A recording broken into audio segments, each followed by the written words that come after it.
I had some honest questions to ask people that are of the Christian religion, beginning with women.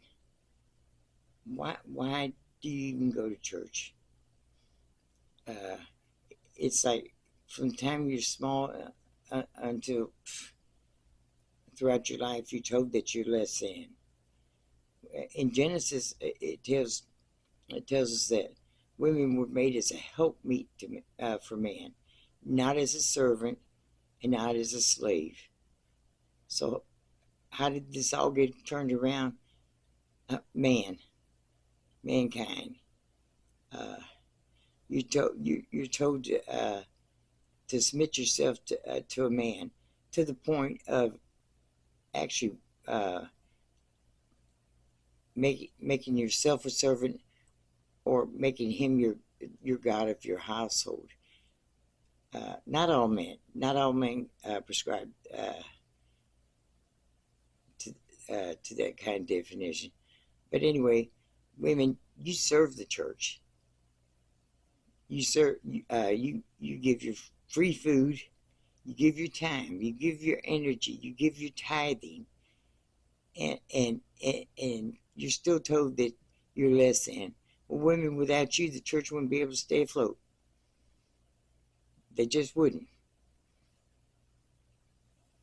Besides, me myself, I never understood it. I didn't like it, because my perception is that women women and men should complement each other.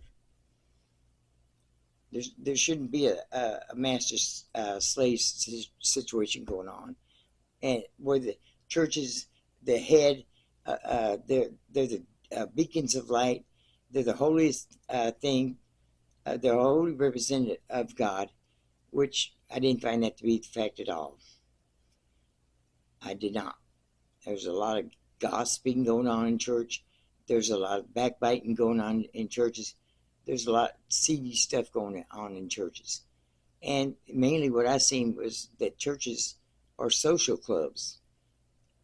They stress the point about you becoming a member, and tithing. That's what I've seen most in the churches through my journey through Christianity. So, women, if you can tell me why you go to church, what do you benefit from going to church? How does it benefit you? I would like to know that. Okay, and now let's go to the Afro Americans. My question to you: why in the world would you partake and sustain a religion that actually tortured and oppressed your ancestry? Do you know how much that your ancestry went through because of religion? And they justify it by saying, uh, "Oh, God condoned slaves." Slaves, well, at least in Israel, were considered part of the family. Like Abraham sending his slave to go get a wife for Isaac. They were that was honorable position, especially for people who didn't have family. They were taken in. They were revered as family. So, and what happened here in the United States was disgusting, and I do not understand. So, if any of you Afro American Christians can explain to me why are you Christians, I would love to know. I really would. Uh, and then for Christians altogether, um, you're told that you have to walk a rigid line, and you told this by your churches that you have to behave in a certain way, present yourself in a certain way, live a Christ-like life, and if you do that, you go to heaven. How do you know? How do you know if you go to heaven? It seems like to me that God made earth for mankind. Now, most Christians believe in the afterlife. Well, if you believe in the afterlife, is it just to go to heaven? But that would get boring after a while, don't you think? And besides that, do you actually think that we, even after we make the transition from life to everlasting life, that we would actually not become faint-hearted at seeing God? I don't think God wants to be seen. Like when he talked on Mount Sinai, the people were scared. They trembled at his voice.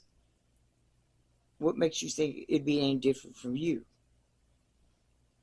My theory is that that we continue on Earth as we make the transition, so we can evolve, so we become more mature, more knowledgeable, and knowledge is a good thing. I have been told by people when I lived in Texas, uh, logic, too much knowledge is not a good thing. I don't understand that. Why not? But uh, when I went through the churches, I noticed that they couldn't answer any of my questions, and you're pretty much on your own anyway. They can't answer your questions. They just tell you to read the Bible and pray more. Well, reading the Bible, there's a lot of contradictions, and when you get to it, if you actually go read the Bible, the New Testament, and go read uh, Paul's works. Paul was the one who invented all the Christian religion.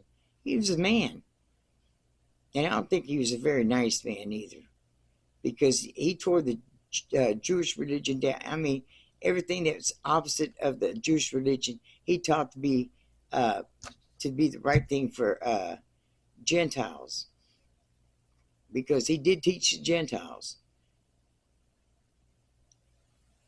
So I would take a very hard look at Christianity and start injecting some reality into it, like what the was it, the redemption, or where everybody goes flying up in the sky. I don't think so. I just, that sounds too much like mythology to me.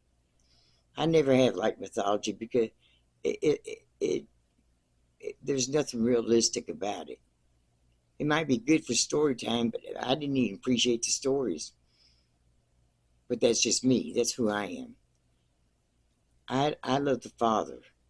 I follow the Father, and I found a lot more. I found a lot less confusion and a whole lot more satisfaction in following the Father. I revere Jesus as my brother because it's realistic. Until I get evidence of otherwise, that's all I can do.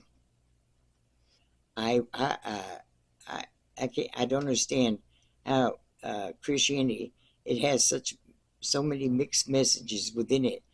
How can you keep your head straight? I don't think you can. I think you just toe the line, um, not uh, to get scrutinized by your fellow members and the church authorities. Uh, People, think about it. Uh, think about the crosses on your church, and think about the reality of just really how morbid that is. I mean, go read the Old Testament. I suggest you pick up a Torah. A 12-year-old could read the Torah. And it goes a lot deeper, like into Sodom and Gomorrah. Uh, I noticed too with Christianity, if it's negative, they're going to go there. They're going to spin it in a negative way. And that's what religion usually does. But when you actually develop a relationship with the Father, you find joy. You find peace. Nothing can shake you. You're not afraid of anything. And that's why I invite you, please come, come, become an individual that actually starts to question. Remember, your ministers went to theology school to learn about Christianity, which means they got further indoctrinated. That's called circular. What they're using is the New Testament and the Old Testament by mis, mis misinterpreting the passages to fit a Jesus narrative, and it's really circular reasoning. You can't take the Bible to prove that the Bible is true. You have to step out, and once you step out, and you start comparing the events of the Bible with actual the society as it was back then, not as the way it is now, but the way it was back then. You and the events, you find stuff not lining up, or is what I found is Christianity dealt more in dealing with putting a negative perspective on everything. I've heard a lot of Christians. I have a relationship with Jesus and all this. Do you go back to your childhood? Go back to your childhood, and then bring yourself back up, and then start comparing history to Christianity. This is Paul's religion. This is not God's religion. And I don't actually think you have to be religious. I think you need to be righteous. And but that's not going to get you to heaven. What's going to get you is peace of mind, knowing that you and the Father are like partners in life. He knows the desires of your heart. And it's up to you to go follow him. It's not a game of we call it rolling the dice. It's not. No, you just get to know God. The best way to get to know the Father is to pray for understanding, and that's a rough road to go on, but it clears up after time, especially if you're young. But first, pray for understanding, and don't engage in negative activities like gossiping and backbiting, because hey, they're talking about this person now, they're going to be talking about you later. These people are shallow people, and it's best to separate yourself from them. I mean, it's truly a wonderful gift when you find somebody that actually thinks like you and has the same values as you. That's whether it's with a partner or a friendship. It is a gift from God. You don't have to just accept what people are telling you what's true. You don't. I mean, we all know right from wrong. Just do the right thing. Be a good representative of yours and God's relationship. Put a smile on people's face. Put hope in people's heart. And help when you can, wherever you can. Not to your detriment. I mean, be rational about it. But that's all I have for you today. Hit me up on Facebook if you can answer these questions, please, because I would like to know. I would love to know. And I hope that the Father blesses all your homes with the children of light. My next video will be talking about the children of light. But until then, I hope that God blesses all your homes with the future children of light, his children, that will revere Jesus as their brother and not their Lord and Savior. And that will shed a lot of light on this world. The dark times are passing us now. They'll be back, but for right now, let's take advantage of it. Be kind to one another. Thank you.